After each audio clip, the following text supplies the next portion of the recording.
خالہ رضیہ کبھی اکیلی نہیں ہوتی تھیں، اس وقت بھی محلے بھر کی آپا ساجدہ ان کے ساتھ تھیں۔ عروج تو اسے کہتی ہی شامل باجا تھی۔ اجالا کو بہت بعد میں پتہ چلا تھا کہ شامل باجا کسے کہتے ہیں۔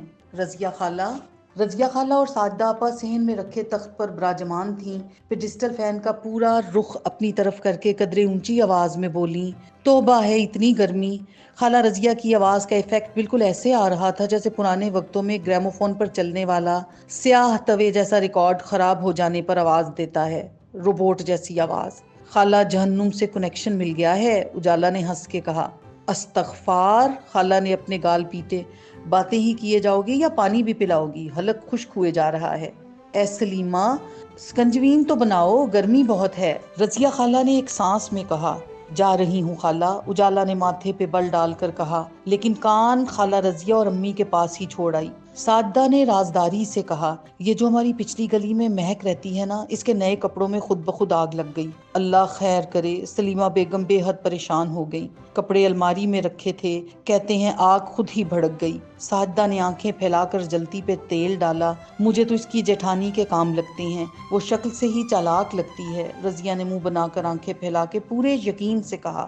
رضیہ خالہ 50-55 کے لگ بھگ تھیں، گندمی رنگ، سارا دن گرمی میں پھر پھر کے سیاہی مائل کر چکی تھیں۔ بڑے پھولوں والی چادر ان کا شناختی نشان تھا۔ جب بھی کوئی خاص بات کرتی، کانوں کے پیچھے چادر اڑس لیتی اور مخاطب کی طرف جھک کر بات کرتی، گویا بہت خاص بات ہو، چاہے بات کچھ بھی نہ ہو۔ مگر خالہ کو تجسس پیدا کرنا آتا تھا۔ اجالا کا کچن میں بالکل دل نہیں لگ رہا تھا۔ اس نے جلدی جلدی لیمو پانی لا کر سب کو دیا اور پاس ہی بیٹھ گئی۔ آج کل تو حسد کی آگ گھر گھر لگی ہوئی ہے، بیچاری مہک، سلیمہ بیگم نے دکھ سے کہا۔ قریب تھا کہ وہ کچھ اور کہتی کہ ساجدہ بول پڑی، تو اور کیا، میں نے تو کہا کہ میں پتہ کروا دیتی ہوں، یہ کس کا کام ہے؟ رضیہ کو کوئی پرانا واقعہ یاد آ گیا تھا جس کو کم و بیش 8-10 بار تو دہرا چکی تھی۔ اسے اپنے ہر کلائنٹ کو مروب کرنے کے لیے ہزاروں من گھڑت آپ بیتیاں جگ بیتیاں سنانی جو ہوتی تھیں۔ رضیہ کو یہ یاد ہی نہیں رہتا تھا کہ کون سا واقعہ کسی کو کتنی بار سنا چکی ہے۔ اب بھی وہ ہنسی اور سلیمہ بیگم کی طرف دیکھ کر بولی،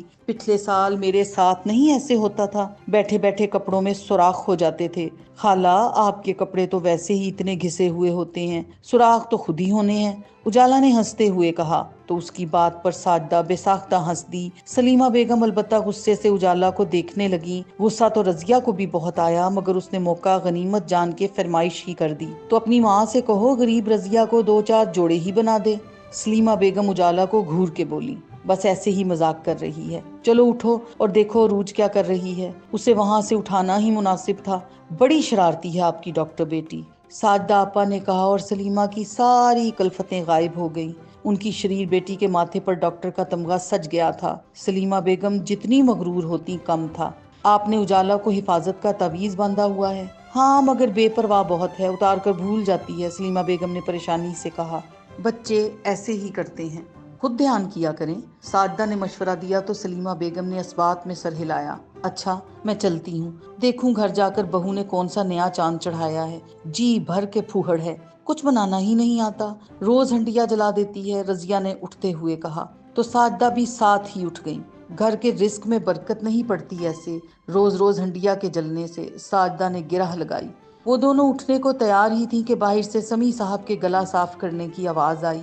یہ ان کی عادت تھی، گھر داخل ہونے سے پہلے کھنکارتے کہ اگر کوئی پڑوس کی عورت سلیمہ بیگم کے پاس آئی ہوئی ہو تو ادھر ادھر ہو جائے۔ ساجدہ اور رضیہ بھی چکنی ہوئیں اور خدا حافظ کہہ کر سمیع صاحب کے اندر داخل ہونے سے پہلے ہی دروازے سے باہر نکل گئیں۔ سمیع صاحب کمرے میں آ گئے، سلیمہ بیگم بھی ان کے پیچھے لپکیں۔ وہ بہت ڈسٹرب تھے، بینک سے آتے آتے وہ زہرہ کے گھر سے ہو کر آئے تھے اور جو کچھ وہاں سے سن کر آئے تھے وہ ان کو پریشان کرنے کے لیے کافی تھا۔ وہ عادتاً ہی زہرہ کے گھر گئے تھے۔ زہرہ سر منہ لپیٹے اپنے بستر پہ پڑی تھی۔ سمیع کا دل بہن کے لیے بالکل ہی موم تھا۔ وہ بہن کو اس حالت میں دیکھ کر پریشان ہو گئے۔ کیا ہوا زہرہ؟ زہرہ نے جواب نہیں دیا اور رونے لگی۔ اپنا اشر تو خیریت سے ہے نا؟ سمیع صاحب نے بے ساختہ پوچھا۔ جی، یہ مریم تھی جس نے چھوٹی سی ٹرے میں پانی کا گلاس اٹھا رکھا تھا، تو پھر؟ سمیع نے پانی کا گلاس پکڑ کر میز پہ رکھ دیا۔ مریم نے زہرہ کو دیکھا اور زہرہ نے سر جھکا لیا۔ کیا ہو گیا ہے، کچھ بتاؤ تو۔ اشر نے امریکہ میں شادی کر لی ہے، زہرہ نے اٹک کر کہا۔ سمیع صاحب سن ہو کر رہ گئے۔ ان پر تو جیسے حیرتوں کے پہاڑ ٹوٹ پڑے۔ اشر تو بڑا تابعدار ہے، بہت پیار کرتا ہے تم سے، تمہیں بتائے بغیر شادی کر لی۔ سمیع صاحب بہت پریشان تھے۔ کر لی ہے، زہرا نے جس دکھ سے کہا تھا وہ سمیع صاحب سے برداشت نہیں ہو رہا تھا۔ انہوں نے بڑی مشکل سے دل پر پتھر رکھ کر زہرا کو تسلی دی، مریم کے سر پر ہاتھ پھیرا اور بوجھل قدموں سے گھر آ گئے۔ گھر آ کر بھی انہیں یہ سمجھ نہیں آ رہا تھا کہ یہ دل خراش خبر وہ سلیمہ بیگم کو کیسے سنائیں۔ ان کے کانوں میں مسلسل زہرا کی باتیں گونج رہی تھیں، آنکھوں کے سامنے بے بسی سے آنسو بہاتی زہرا کی تصویر آ رہی تھی۔ انہیں یاد آ رہا تھا ایک عورت جس کے سر کا بھی کوئی بال سفید نہ تھا بیوہ ہو گئی۔ گرمیوں کے سنسان دنوں جیسے دن اور سردیوں کی لمبی ٹھٹھرتی کالی سیاہ بیوہ راتیں اس نے جن بچوں کی خاطر تنہا کاٹیں، انہوں نے اس ماں کی خوشی کے بارے میں ایک بار نہ سوچا۔ ان کو بار بار یاد آ رہا تھا کس بیچارگی سے زہرا نے بتایا کہ اشر نے وہاں امریکہ میں شادی کر لی ہے۔ خود سمیع صاحب کے پیروں کے نیچے سے زمین نکل گئی تھی۔ سلیمہ کی خواہش کانوں میں سیٹیاں بجانے لگی۔ زہرا بار بار ایک ہی بات کہے جا رہی تھی، میں تو حیران ہوں، میرا اتنا فرما بردار تھا، وہ میرے بغیر اپنی زندگی کا اتنا بڑا فیصلہ کیسے کر گیا؟ تم خود کو ہلکان نہ کرو، بچوں کے فیصلے پر سر جھکانا پڑتا ہے۔ سمیع صاحب نے حوصلے کے ساتھ تسلی دی تھی، مجھے اشر نے آپ سے بھی نظریں ملانے کے قابل نہیں رکھا۔ میں ساری عمر عروج کو اپنی بیٹی بنانے کے خواب دیکھتی رہی، اور جب وقت آیا اشر نے مجھے بتائے بغیر نکاح کر لیا۔ زہرا نے بہت دکھی ہو کر کہا، ممکن ہے اسے کوئی مجبوری ہو۔ سمیع صاحب نے تحمل کے ساتھ جواب دیا، ایسی بھی کیا مجبوری کہ ماں کو ہی بھول جائے؟ زہرا دکھی ہو رہی تھی۔ سمیع نے دکھ سے زہرا کو دیکھا جو مسلسل روئے جا رہی تھی۔ بھائی جان، مجھے معاف کر دیجیے گا، اس نے یہ ضرور کہا تھا کہ گرین کارڈ کی وجہ سے نکاح کرنا پڑا، ورنہ اسے شہریت نہ ملتی۔ پھر بھی بھائی صاحب میں آپ سے شرمندہ ہوں، زہرا نے روتے ہوئے کہا۔ سمیع صاحب نے زہرا کے ہاتھ پر اپنا ہاتھ رکھ کر تھپ تھپایا گویا انہیں معاف کر دیا ہو۔ سلیمہ بیگم دیکھ رہی تھیں کہ سمیع صاحب جب سے گھر آئے ہیں بہت دلگیر سے ہیں۔ انہوں نے سمیع صاحب کو اس قدر مغموم دیکھا تو اتنی بار وجہ پوچھی کہ سمیع صاحب بتائے بنا نہ رہ سکے۔ سمیع صاحب نے سلیمہ کو بتاتے ہوئے کئی بار آنسو پیے۔ ابھی بات مکمل نہیں ہوئی تھی کہ سلیمہ بیگم نے انہیں ٹوک دیا۔